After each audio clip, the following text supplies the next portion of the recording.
What I would like from you to do is to think about your field of expertise and identify potential issues and challenges that have to do with research ethics and research integrity that you would like to discuss as we will go along this presentation.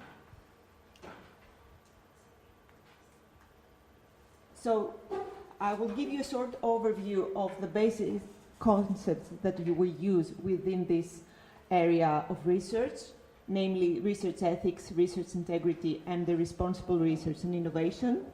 The way that we use the term innovation as far as policymaking is concerned, the challenges that we face within this field, this idea of ethics by design that it's quite common in our subfield, let's say, but it's not something that we should take for granted. A kind of toolbox, the tools that we have in order to anticipate and address and resolve challenges, and also this idea of intergenerational ethics and justice that I would like to say at the end.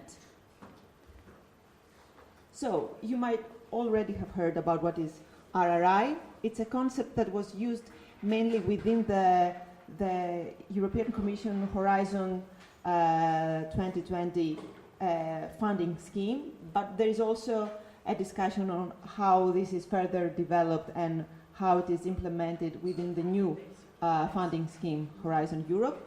It's also a discussion about. There's also a discussion about whether there is if it's Europe-centric or it has a global perspective, and it has to do not only with the funding scheme, but in general how research is being conducted all over the world. So it concerns the benefits and harms of research for society and the environment. We have already heard about it. And there is a tradition behind it, the ELSI tradition, or ELSA, depending on which part of the world we are, that has to do with the research activities that anticipate and address ethically our own responsibilities of how we perform the research. One final thing, and then we can go to the discussion. How much time do you have? 5 minutes, okay.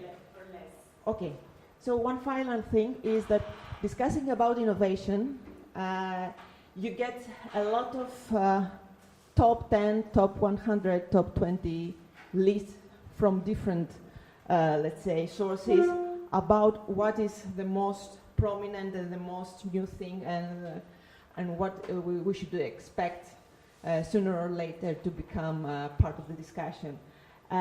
This is an example, but more or less there are some commonalities. So whether it's a top 10 or a top 20, more or less is these 8 thematic groups that you can see as most prominent. And this is important because in that way policy making also can be directed to proper decisions and anticipation of certain problems. My last point, and with that we can go to questions, is this notion about intergenerational ethics and justice. So we've heard about a proper conduct of research. Christina also mentioned, let's say, a way to assess whether or not a business is doing well in terms of how SDGs are being promoted. This idea about the way that the current work we do connects us to the future involves this notion of the connection between generations.